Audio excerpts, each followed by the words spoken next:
चला जाऊ चला हो पंढरीला, चला जाऊ चला हो पंढरीला, चला जाऊ चला हो पंढरीला. दिंड्या पालख्यांचा रम्य सोहळा, साधू संत वारकरी होती गोळा. दिंड्या पालख्यांचा रम्य सोहळा, साधू संत वारकरी होती गोळा. गर्दी ही घनदाट सापडे ना हो वाट, गर्दी ही घनदाट सापडे ना हो वाट. कार्तिकीला आणि आषाढीला, चला जाऊ चला हो पंढरीला, चला जाऊ चला हो पंढरीला, चला जाऊ चला हो पंढरीला. विठ्ठल विठ्ठल विठ्ठला, हरी ओम विठ्ठला, पांडुरंग विठ्ठला, हरी ओम विठ्ठला, पांडुरंग विठ्ठला, हरी ओम विठ्ठला. विठ्ठल विठ्ठल विठ्ठला, हरी ओम विठ्ठला, विठ्ठल विठ्ठल विठ्ठला, हरी ओम विठ्ठला, पांडुरंग विठ्ठला, हरी ओम विठ्ठला, पांडुरंग विठ्ठला.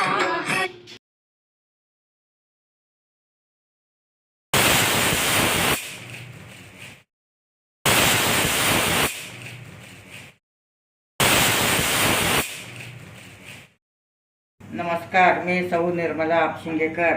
आज आपणास कचोरीची रेसिपी सादर करीत आहे. ही कचोरी उपवासाची कचोरी आहे. साहित्य: खोबर बारीक चिरून घेणे, शेंगदाणे भाजून कूट करून घेणे आणि मिरच्याची पेस्ट घेणे, आलं खिसून घेणे आणि भगर छान भाजून घेणे. बटाटे मी कुकरला लावले आहे. सैंदव मीठ घेणे. आता आपण प्रथम भगर भाजून घेत आहोत. भगर खरपूस भाजून घेणे. भाजल्यामुळे पीठ छान येतं, मिक्सरमधून बारीक येतं, त्यामुळं आपण भाजून घेत आहोत. ही कचोरी उपवासाला तुम्ही सुद्धा घरच्या घरी करू शकता. खूप चविष्ट कचोरी होती आणि पोटही भरते. त्यामुळे तुम्ही सुद्धा कचोरी करून पाहू शकता.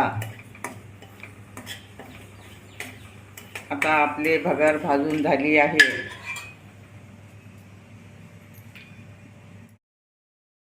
आता आपण ओलं खोबर भाजून घेत आहोत.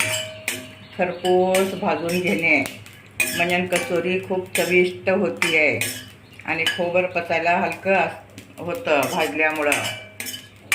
आता खोबर भाजून झालं आहे. आता आपण लगेच त्यात काजू घालणार आहोत आणि बदाम पण घालणार आहोत. काजू बदाम घातल्यामुळे खूप छान चव येते आणि कचोरी खूप चविष्ट होतात. तुम्हाला काजू बदाम घालू वाटलं घाला, नाहीतर नाही घातलं तरी चालेल. आता मी भगर बारीक करून घेणार आहे मिक्सरमध्ये. नंतर खोबर पण बारीक करून घेणे, काजू बदाम खोबर. आता आपलं काजू बदाम ओलं खोबर बारीक करून झालं आहे. तुम्ही सुक्या खोबऱ्याचीही करू शकता. त्यात आता मी थोडं मीठ घालत आहे. या पिठात पण मीठ घालून घेणे. भगरीच्या पिठात सुद्धा मीठ घालणे. आता शेंगदाण्याचं कूट घालत आहे.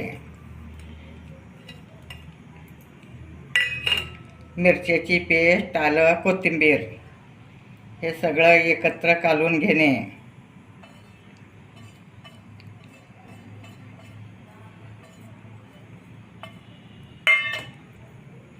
हे आपलं सारंगमध्ये भरण्यासाठी आहे, कचोरीमध्ये भरण्यासाठी. काजू बदाम घातल्यामुळे त्याला खूप छान चव येते आणि भूक लागत नाही. आता आपलं कालवण झालं आहे. तुम्ही पाहू शकता अगदी सारंग कसं एकदम मऊ झालं आहे. आता आपलं हे झालं कालवून. आता आपण बटाटा खिसून घेणे. खिसून घातल्यामुळे एकजीव होतं.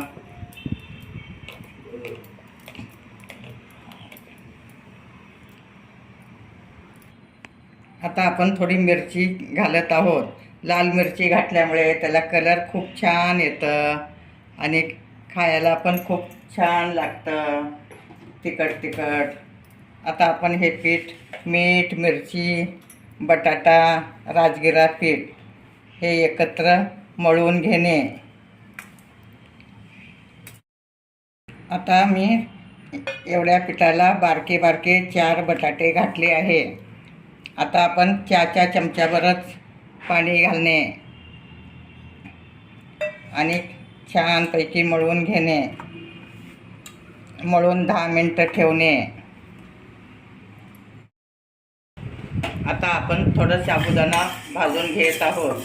साबुदाणा घातल्यामुळे त्याला खूप छान चिकनपणा येतं आणि तुम्ही कचोरी भरू शकता. भाजून बारीक पीठ करून घेणे.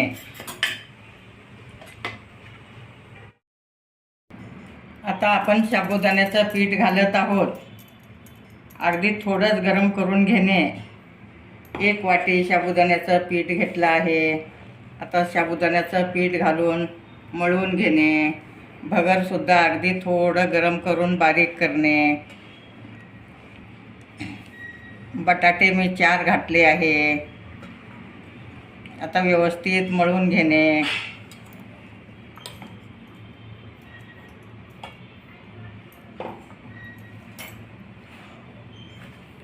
तुमच्याकडे पीठ नसलं, रात्री साबुदाणा भिजून साबुदाणा मळलं तरी छान मऊ होऊ शकतात. आता आपलं पीठ छान मळून झालं आहे, मुरलं आहे. थोडा हाताला तेल लावून घेणे आणि ह्याचा गोळा करून घेणे. तेल लावल्यामुळं हाताला चिटकत नाही. अशा टाईपमध्ये तुम्ही गोल करून घेणे आणि ह्याची वाटी तयार करणे. असे बटाटा छान एकजीव झाला आहे. तेल तापत ठेवणे.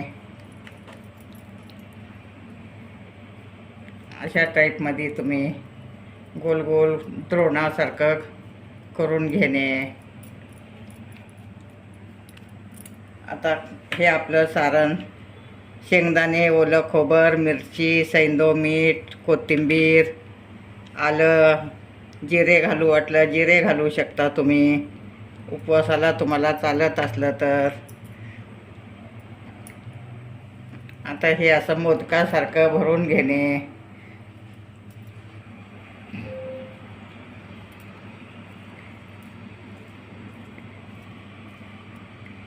आणि असं गोल गोल गोल गोल करून घेणे. आकार छान गोल येतं. आता मी आणखी एक करून दाखवते तुम्हाला.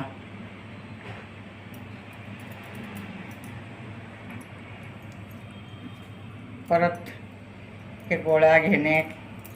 असे गोल करून मग त्याचं वाटी तयार करणे. तेल हाताला लावून घेणे.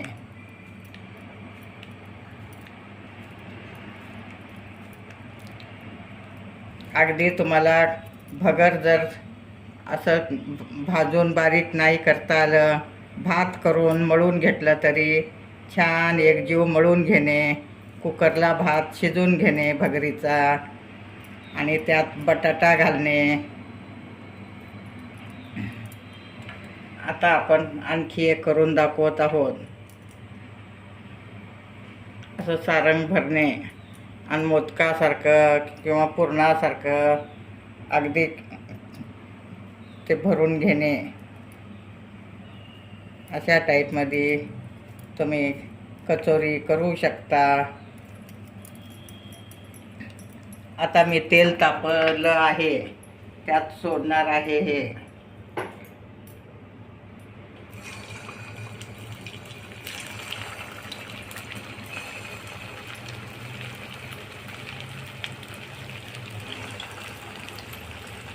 अगदी सोनेरी कलर येईपर्यंत तळून घेणे. छान सोनेरी कलर आल्यावरच त्याला उलटणे.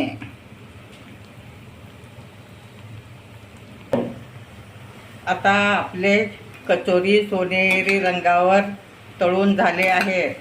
आता आपण काढून घेणे.